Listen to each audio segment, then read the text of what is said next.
What up, what up, what up? Today we're gonna start this hopefully short, fast paced, but also entertaining chapter or episode.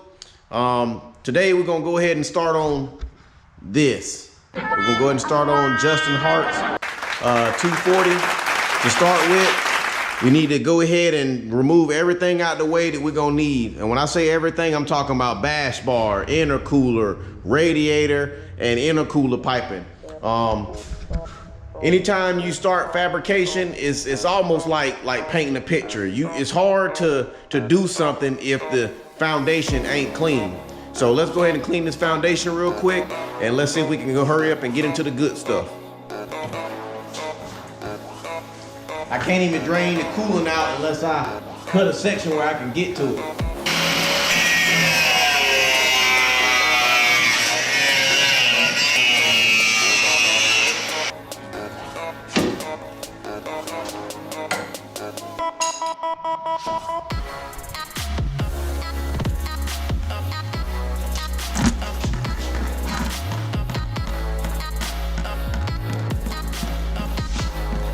This Mary Mac, all dressed in black.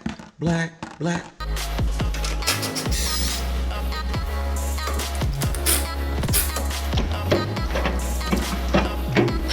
man.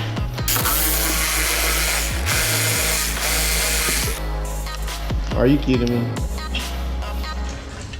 A ground for some, I tell you what, boy, that's no good.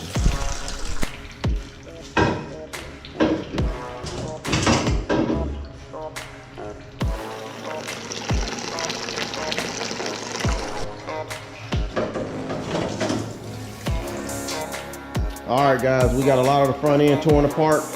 Next, I'm gonna take these headlights off, move this out the way, probably take this bar off, and then once that stops draining, then we can take the intercooler off. Not the intercooler, the radiator. Take the radiator out.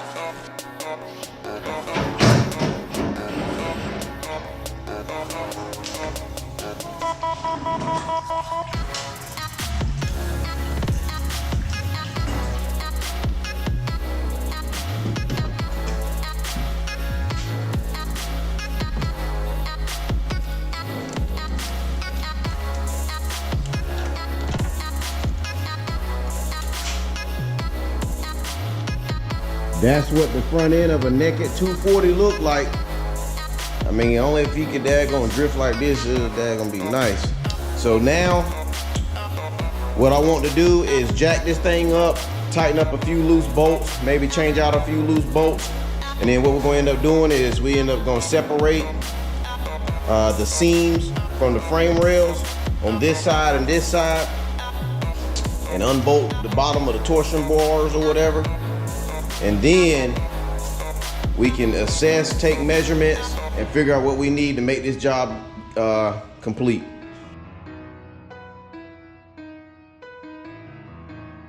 All right, I want to see if I can get the suspension all tightened up. We got maybe 3 bolts here, and then the same on the other side that are all loose. So let me make sure I can tighten up all that stuff, and then we may be able to start cutting and fabricating. So stick around. All right, people, on the 240s, over here by the torsion rod where it bolts up to the frame rail, I don't know if you can tell, but there's supposed to be like a threaded nut in there, and that threaded nut is kind of like in there, it don't move. Well, this one, it moved. So daggone, I can't even get to it. So I think what I'm gonna do is I'm gonna cut a hole right here, and then I'm gonna reach in that mug and grab it and put it into place. I know that Justin don't care, but at this point, I don't care either. We ain't got no other option. So let me get a big drill bit and see how this works out. Bet y'all don't have no drill bit like that. That 51/64. Yeah, that's bigger than 1/2 inch. Your traditional drill sizes, 1/2 inch is the biggest. This is bigger than 1/2 inch. And that hole look big enough, but it ain't big enough. So we about to utilize this thing. I got the nut out. You can see in these little corners, all 4 corners got like a little tack weld. I'm not able to tack. Oh snap. What were they talking about? Must be under a severe thunderstorm. All right, ladies and gents, we got that side tight. So let me go ahead and travel to the other side, knock that out, and I'll turn you right back on. I ain't trying to put my boy on blast, but every last one of this stuff is loose. I mean, look at that. Man, I tell you what, I ought to smack you. All right, speed addicts, tip of the day, tip of the day. If you want to block this from leaking and continue to drip, use a brake cleaner cap. If you use a brake cleaner cap, as you can tell, it's still gonna leak. So that didn't work. Just one more again, look how towed up that junk look. I mean, this mug is mangled, but we're about to get to the point of no return. So let me fire up the air compressor. Let me throw my PPE on, and let me show you the tool that I'm gonna use to remove this. Wow, that's what we're using right there, air hammer. With the flat chisel on it, I've already sharpened it, and when I say sharpen it, I'm taking it and put it on the grinder. But the objective is to kind of do that. Get in between the frame rail and this little pot metal. So let's have some fun.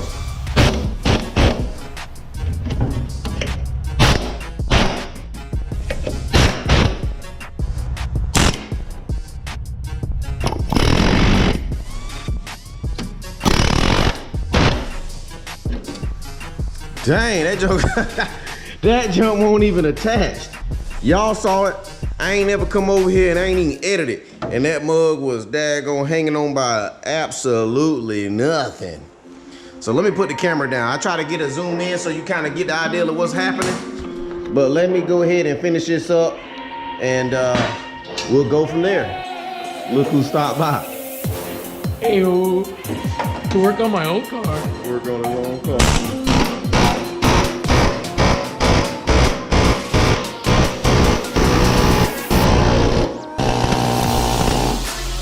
Boom!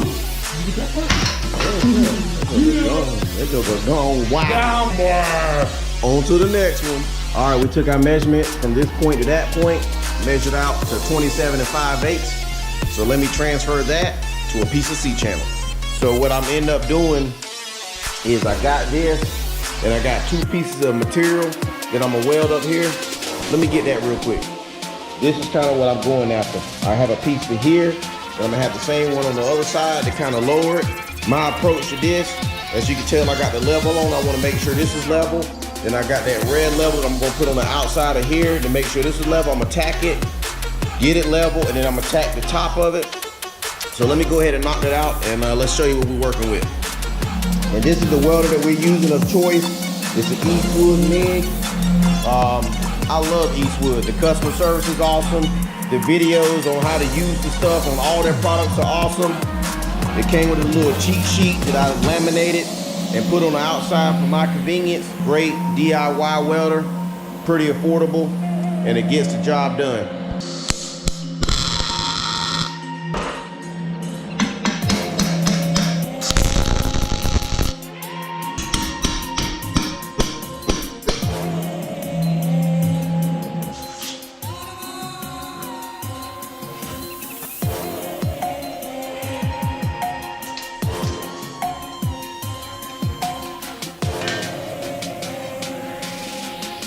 Get on the button.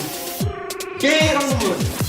All right, speed addicts. You didn't see it, but I disconnect the battery. Anytime you do any kind of welding on a vehicle, you need to disconnect the battery. You don't want no issues on the electrical side of things. So let me get suited up, and we're gonna tack weld this in.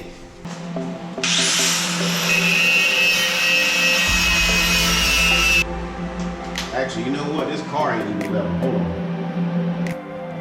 I forgot before I even tack weld that into place, I needed to weld both sides of this lower radiator brace. So now that that's done, let's go ahead and tack weld it on to Justin's 240.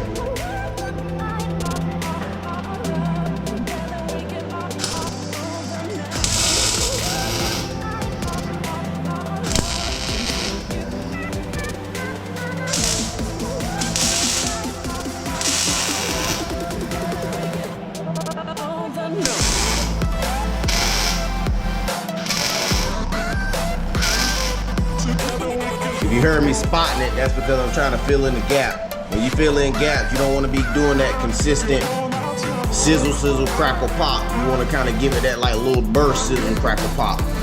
So let's go ahead and see if I can mock the radiator up. Before I mock the radiator up, it's got 2 spots on the bottom. These 2 little stud posts or whatever the case is. I need to measure those and then figure out where I want to put it at in there, drill the holes, then we can test fit the radiator. That's basically the most important piece of this puzzle. All right, people, I had to make a few revisions. The revision I ended up having to make, I took this C channel, and what I ended up having to do is cut one side of the C off. I cut this section out to make clearance for the Doral radiator fans, and I got everything tacked into place. I've already double checked. So let me put the radiator in here, and then we're gonna close the hood and see what we're looking like. Also wanted to add, in order to get that hood clearance, I did have to cut out a little bit more of this webbing. I mean, as you can tell, this flimsy hood ain't really doing much of nothing anyways, but hey, that's how he like it. That's how them drift boards like it. So now that we got that portion done, I'm gonna go ahead and finish welding up the lower radiator support, and we'll work on the tabs for the lower tension rod.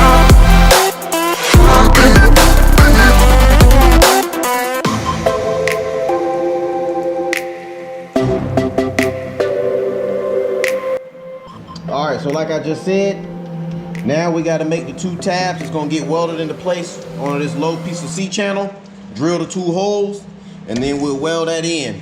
So let me go ahead and knock that out, and we'll turn you back on. It's mine.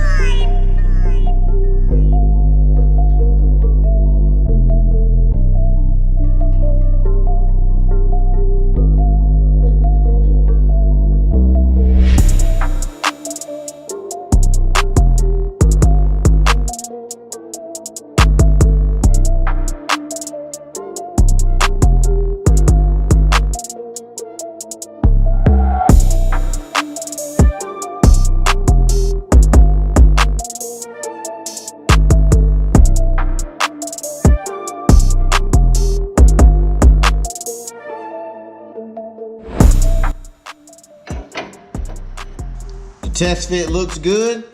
So now we need to make the second one. I'm gonna use this as a template, cut it, drill it, and it's gonna go on that side, and we'll be ready to bolt it up, weld, and then there's one extra thing that I want to do that's gonna make removing like at least these a little bit easier. All right, there we go. I got both of these plates that I fabricated, got them welded up. And then the one little thing that I was gonna do extra is weld nuts on. So anytime this torsion tension rod or whatever this thing is called, anytime it needs to be removed, now you can just loosen it from the bottom. I ran out of gas, so I got to finish that one. But either I'm gonna get some gas or we're gonna continue on.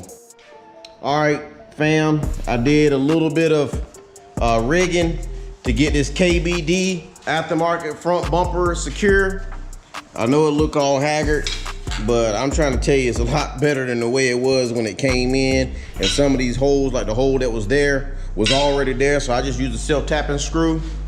But at this point, we got the bumper on, trying to get prepared to do the upper radiator support for the headlights.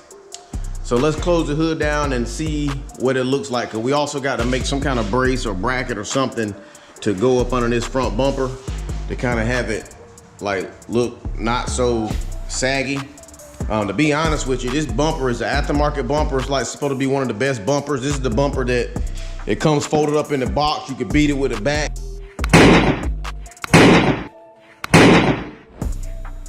Any questions? You can throw it and nothing happens with it, but I'm not liking how like flimsy this junk is, to be honest with you. I think I like fiberglass better, but besides that, that's opinions. See that gap? That's a huge gap, so we got to fix that.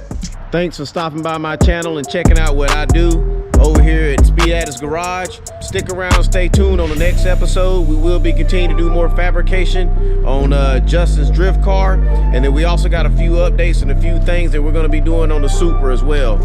Both including welding. So stick around, make sure you hit the subscribe and notification bell, and I will see you on the next episode.